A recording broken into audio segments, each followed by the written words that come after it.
خاندان اونچا ہو تو آدمی اس کی قدر اور عظمت کرتا ہے۔ میرے نبی کا خاندان کیا ہے؟ میرے نبی نے فرمایا اللہ نے آدم کی ساری اولاد سے عرب کو چنا،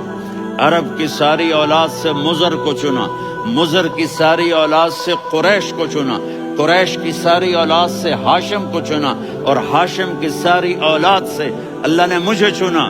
میں سب سے اعلیٰ خاندان کا ہوں، عالی نسب ہوں۔ میرے اللہ نے میرے 10 نام رکھے ہیں، میں محمد، میں احمد، میں ماہی، میں حاشر، میں عاقب، میں فاتح، میں ابو القاسم، میں طٰہٰ، میں یاسین۔ یہ جو مائیں بیٹھی ہیں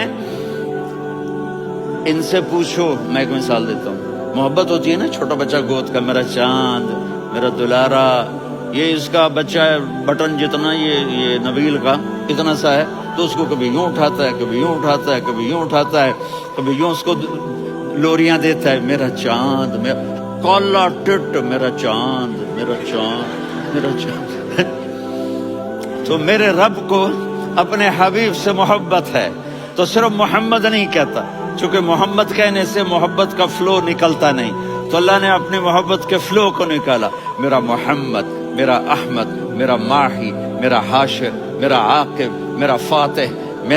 میرا قاسم، میرا ابو القاسم، میرا طٰہٰ، میرا یاسین۔ یہ اللہ نے اپنے حبیب کے نام، اور پھر قرآن میں جاؤ، شاہد، مبشر، نذیر، داعی اللہ، سراج منیر، رؤوف، رحیم، عزیز، حریص، مزمل، مدثر، یہ اللہ نے پورے قرآن میں سارے نبیوں کا نام لیا، یا عیسیٰ، یا موسیٰ، یا یحییٰ، یا ابراہیم، یا نوح، نام لے کر پکارا، لیکن اپنے حبیب کو ایک دفعہ بھی یا محمد نہیں کہا، بلکہ لقب سے پکارا، یا ایھا النبی، یا ایھا الرسول، یا ایھا المزمل، یا ایھا المدثر۔ میرے رب نے اپنے حبیب کو ساری نسلوں میں سب سے عالی نسل بنایا، اور آپ کے نسب کو آدم علیہ السلام تک پہنچایا،